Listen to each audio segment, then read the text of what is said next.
कुछ दिन पहले जयंत चौधरी के विधायकों ने सीएम योगी से मुलाकात की थी। अब सीएम योगी के एक मंत्री ने आरएलडी को अच्छे दिन याद दिलाए हैं। इसके अलावा जयंत ने आरएलडी बीजेपी के गठबंधन की कयासबाजियों को भी कोरी अफवाह करार दिया है। देखिए,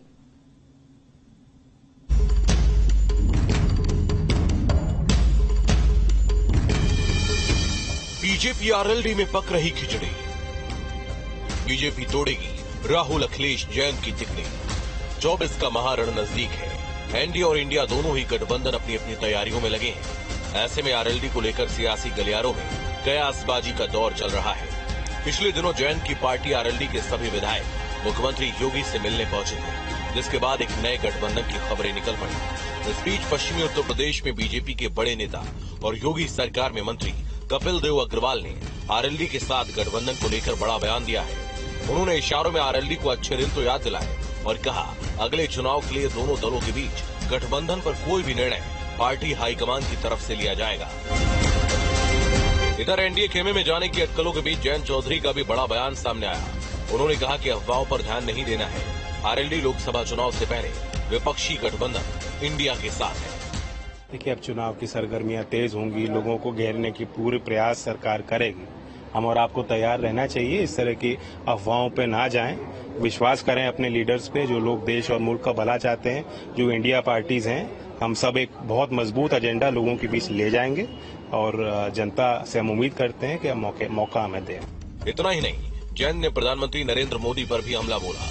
उन्होंने लोकसभा में अविश्वास प्रस्ताव पर पीएम मोदी के दिए भाषण से नाखुशी जताई है। देखिए, आप उनके भाषण को देखें, ऐसा लगता है कि वो इंतजार कर रहे थे कि विपक्ष थक हार के बाहर निकले और मैं मणिपुर पे अपना आधा सेकंड की बात कह दूं।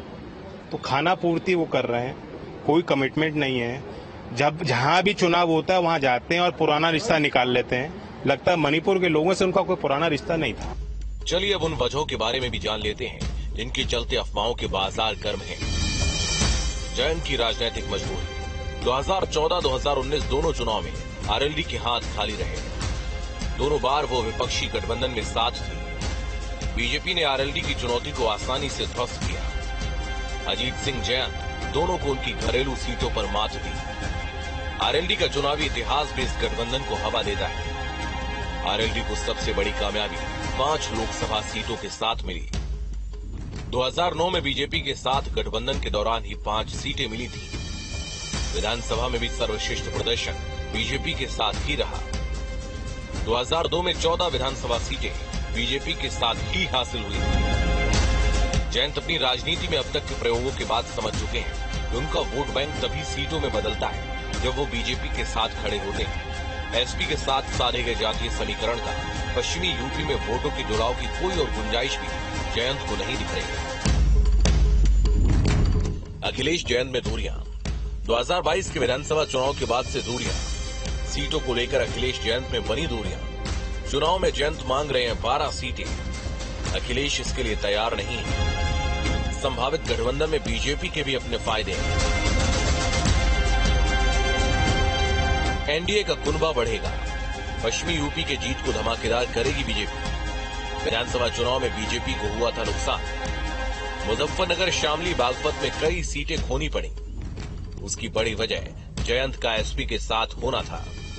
दरअसल 2024 का आम चुनाव करीब आ गया है। एनडीए और इंडिया के बीच अपने अपने कुनबे बढ़ाने पर जोर दिया जा रहा है। दोनों गठबंधन ज्यादा से ज्यादा छोटे दलों का साथ लेने की पुरजोर कोशिश में लगे हैं। यूपी में भी इसी कवायद को जमीन पर उतारा जा रहा है। बीजेपी यहाँ विपक्षी गठबंधन के दलों में सेंधमारी की कोशिश में लगी है। पिछले दिनों बीजेपी ने पुराने सहयोगी ओम प्रकाश राजभर की पार्टी को अलायंस में शामिल भी किया। Team news state. राजधानी लखनऊ से ऐसी तस्वीर सामने आई है जिसने प्रदेश की स्वास्थ्य सेवाओं पर सवालिया निशान लगा दिया है। इस तस्वीर के सामने आने के बाद सियासत भी जोरों पर है। देखिए,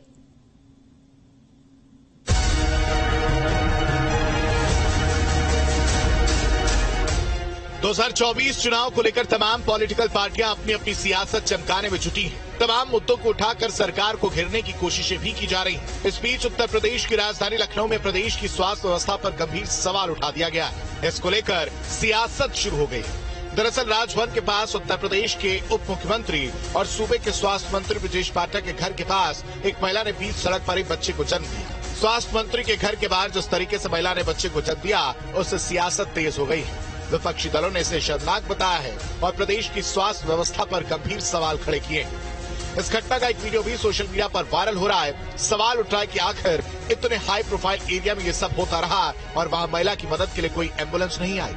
बता दें कि महिला के बच्चे की मौत हो गई है। डिप्टी सीएम ब्रजेश पाठक ने झलकारी बाई अस्पताल में महिला से मुलाकात भी की, साथ ही जांच के आदेश भी दिए। हमने एम्बुलेंस की जांच के आदेश दिए हैं। जरा भी अगर किसी की लापरवाही पाई जाएगी हम बिल्कुल नहीं बख्शेंगे। उनको हम कड़ा से कड़ी सजा देंगे, कड़ा सबक सिखाएंगे और प्रदेश में सभी बहनों को अच्छा इलाज मिले, हमारी जिम्मेदारी है। ये घटना किन परिस्थितियों में हुई, हमने प्रमुख सचिव से जांच करने के लिए कहा है और जैसे ही रिपोर्ट आएगी हम इसमें कड़ी कार्रवाई करेंगे। इस मामले को लेकर विपक्षी राजनीतिक दल योगी सरकार पर हमलावर हो गए हैं। एसपी के वरिष्ठ नेता शिवपाल सिंह यादव ने ट्वीट करके योगी सरकार को घेरा है। उन्होंने लिखा, सूबे की स्वास्थ्य व्यवस्था अपने लाख विज्ञापनों और दावों के बावजूद वेंटिलेटर पर है। एम्बुलेंस न मिलने पर रिक्शे से अस्पताल जा रही गर्भवती महिला को राजभवन के पास सड़क पर प्रसव के लिए मजबूर होना पड़े तो ये पूरी व्यवस्था के लिए शर्मनाक और सूबे की स्वास्थ्य व्यवस्था की असल हकीकत है। बहरहाल 24 का चुनाव नजदीक है, सियासत भी फुल ऑन है। ऐसे में इतने संवेदनशील मुद्दों पर सियासत करना कितना जायज? ये ऐसा सवाल है जिसका जवाब तमाम सियासी दलों को खुद खोजना चाहिए। Team news state. बात यूपी विधानसभा के मानसून सत्र की करते हैं जो खत्म हो चुका है, लेकिन कुछ सवाल पीछे रह गए हैं। विपक्षी दल सवाल उठा रही हैं कि आखिर इतना छोटा क्यों रखा गया मानसून सत्र। सदस्यों का यहां तक कहना है कि सिर्फ कोटा पूरा किया गया है। रिपोर्ट देखिए।